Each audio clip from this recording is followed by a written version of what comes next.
Salut tout le monde! Donc aujourd'hui dans cette vidéo on va traiter la question quelle installation solaire choisir. Et c'est parti!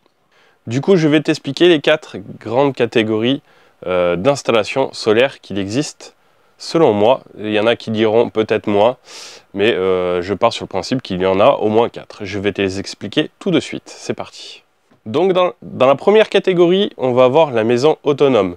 C'est la maison qui va en fait tout simplement produire l'entièreté de son besoin énergétique du coup en électricité, et cela de jour comme de nuit. Ça va être le cas surtout pour les maisons du coup qui vont être dans des endroits isolés et où il n'y aura pas d'électricité, du moins à des endroits où il n'y aura pas de réseau public à disposition. La maison autonome aussi, ça peut être également aussi tout simplement un choix de vie. Si par exemple tu veux être hors réseau, cela est possible. Faudra que tu fasses une demande particulière auprès du fournisseur d'électricité pour qu'il te déconnecte du réseau. Apparemment, il y a d'autres personnes qui ont eu quelques petites péripéties, mais c'est faisable si tu veux plus faire partie du système de distribution du réseau public. Deuxième catégorie de maison, ça va être la maison résiliente.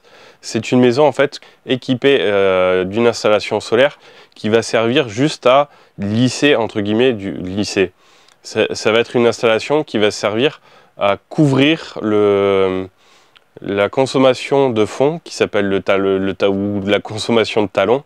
En fait, c'est la consommation que ta maison va avoir H24, de jour comme de nuit, ou selon si tu as envie aussi, tu peux quand même passer un peu outre, donc passer un peu au-dessus de cette consommation de référence qui est le talon. Du coup, par exemple, une maison qui va consommer H24 500 watts, parce que ça va être sa consommation en journée avec les frigos et tout ce qui s'ensuit, qui fonctionne tout au long de la journée. Du coup, tu vas faire une installation, tu vas installer une installation qui va produire ces fameux 500 watts qui, du coup, du moment qu'il y aura du soleil, le système solaire va fabriquer ces fameux 500 watts pour pouvoir lisser cette consommation de talons. Et tout ce qui sera en surplus, par exemple quand tu allumeras ton four, du coup ça sera un apport qui sera fait par ton fournisseur d'électricité. Du coup, la maison résiliente, en fait, ce sera une maison qui va avoir une installation solaire qui va juste principalement couvrir la consommation talon de la maison, et le reste sera fait en apport par le fournisseur d'électricité. Du coup, en numéro 3, tu auras la maison en autoconsommation. Dans la maison en autoconsommation, en fait, il va y avoir plusieurs cas de figure. Il va y avoir la maison en autoconsommation tout court. Du coup, elle va couvrir la totalité de sa consommation, mais tout en étant connecté au réseau public. Tu vas avoir la maison en autoconsommation avec du coup vente du surplus de la production solaire. Donc du coup là aussi tu es toujours connecté au système du réseau public. Donc du coup tu vas revendre auprès de ton fournisseur d'électricité le surplus que ta maison produit. Le surplus que ton système solaire produit, tu vas le revendre au fournisseur d'électricité. Ou sinon, tu as aussi la maison en autoconsommation avec stockage du surplus de ta production, comme c'est un peu mon cas ici. Du coup, dès que j'ai du surplus, je l'envoie dans la batterie, et cette batterie, tu vas la remplir entre guillemets en journée quand tu vas avoir ton surplus, et le soir, tu vas du coup décharger ta batterie pour rediffuser dans la maison. Dès qu'il n'y a plus de soleil, en fait, elle va venir compléter. Et du coup, tu vas agrandir ta plage d'horaire sur laquelle tu vas envoyer du courant dans ta maison, et donc du coup, potentiellement, baisser le coût de l'énergie auprès de ton fournisseur. Tu peux aussi avoir la maison en autoconsommation avec un système de stockage comme moi sur batterie, et si tu as encore un surplus, une fois que tu as fini de stocker sur tes batteries, du coup, tu peux encore, si tu veux, avoir la possibilité de revendre ton surplus auprès de ton fournisseur d'électricité. Pour moi, cette troisième catégorie, c'est l'une des meilleures et celle qui sera choisie dans 90% des cas, parce que c'est la plus diversifiée en termes de possibilités, et c'est ce qui sera la plus modulaire et la plus simple à utiliser, entre guillemets. Et du coup, maintenant, on passe à la quatrième et dernière catégorie. C'est la catégorie des maisons en fait qui veulent tout simplement passer producteur. Parce que si tu ne le savais pas, et tu as la possibilité de pouvoir directement revendre ce que tu produis, ou si tu veux avoir une maison autonome plus avoir une deuxième installation qui va être dite producteur d'électricité, bah, du coup ce que tu vas pouvoir faire c'est devenir producteur d'électricité, et pour cela en fait tu vas avoir une installation un peu plus spécifique. Pour une installation de producteur d'électricité, donc du coup tu vas devoir répondre à certains critères avec du matériel spécifique, et dans ce matériel spécifique tu vas avoir ton fournisseur d'électricité qui va venir te poser un compteur supplémentaire qui lui sera dédié entièrement à la vente, qui sera indépendant de ton habitation, ou tout simplement si tu as un endroit, un terrain qui t'appartient et que tu veux produire de l'énergie et que tu as possibilité de faire venir le réseau public, ben en fait tu peux faire en sorte que ce terrain-là puisse devenir un centre de production d'électricité, et tu peux la revendre auprès de ton fournisseur d'électricité. Mais celle-là, ça va être vraiment une catégorie qui va arriver que très peu souvent. Ça va être plus les professionnels qui vont avoir ce cas de figure, mais bon, en tant que particulier, c'est tout de même possible. Du coup, déjà, avec l'explication de ces 4 catégories, je pense que tu as déjà un peu solutionné ton problème. Tu sais déjà plus ou moins là où tu vas te guider. Donc du coup, la question en fait que tu dois te poser, la première question, c'est en fait, quelle est la géolocalisation, donc où sera le lieu de production d'électricité avec ton système solaire. Si c'est dans la pampa très loin et que c'est vraiment un coin perdu, la question ne se pose pas.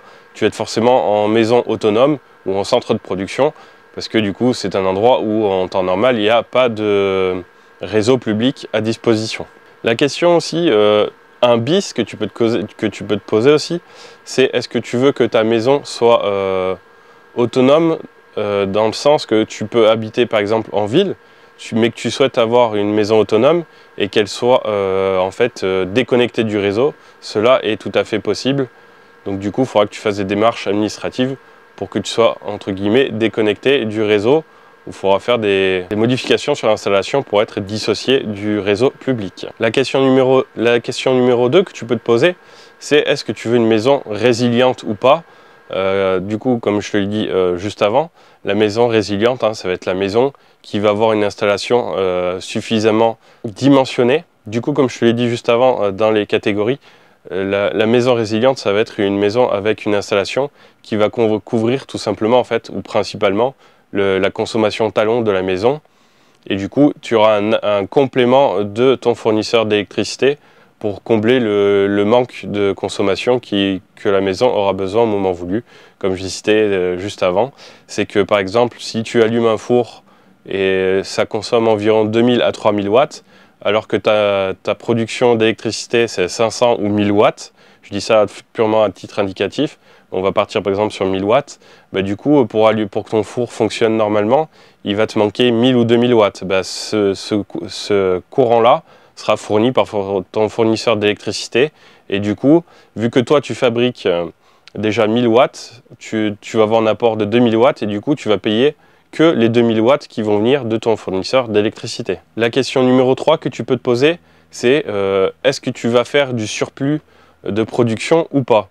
Bah, en fait, tout ça dépendra, ça dépendra et ça modifiera du coup l'installation dont tu auras besoin plus tard pour pouvoir produire ton électricité. Tout dépend si tu veux faire comme moi, du coup créer un surplus de production et le stocker dans une batterie, ou si tu veux faire du surplus électrique pour le revendre à ton fournisseur d'électricité histoire d'arrondir les fins de mois, ou de pouvoir justement revendre l'été le surplus de production pour entre guillemets abaisser le prix de ton courant que tu vas payer courant l'hiver qui va arriver, parce que bien sûr tu le sais bien, l'hiver il fait moins beau et on produit un peu moins qu'en été. Du coup on va répondre aussi à la question qu'est-ce que le surplus de production? Le surplus de production, ça va être le moment où en fait tu vas produire plus d'énergie que ce que ta maison consomme. Donc du coup on appelle ça le surplus, et ce surplus d'énergie, soit tu vas décider de le vendre, soit tu vas décider de le stocker, ou au troisième cas, tu peux avoir un surplus, d'abord le stocker, et si tu arrives quand même à produire suffisamment, du coup tu peux également vendre ce surplus que tu auras encore à disponibilité après avoir stocké sur ta batterie. Si tu souhaites vendre ton surplus de production solaire, il te faudra évidemment bien faire des démarches administratives, tu n'auras pas trop le choix. Et tu devras t'équiper d'un matériel bien spécifique qu'on verra dans une prochaine vidéo sur la chaîne qui justement parlera du matériel qu'on aura besoin pour effectuer notre installation solaire. Sur ce, j'espère que cette vidéo t'aura plu et que ça t'aura permis de répondre à ta question et de savoir en fait sur quelle catégorie ou du moins sur quel type d'installation tu vas te guider. Et sur ce, je te dis ciao, à la prochaine pour une nouvelle vidéo.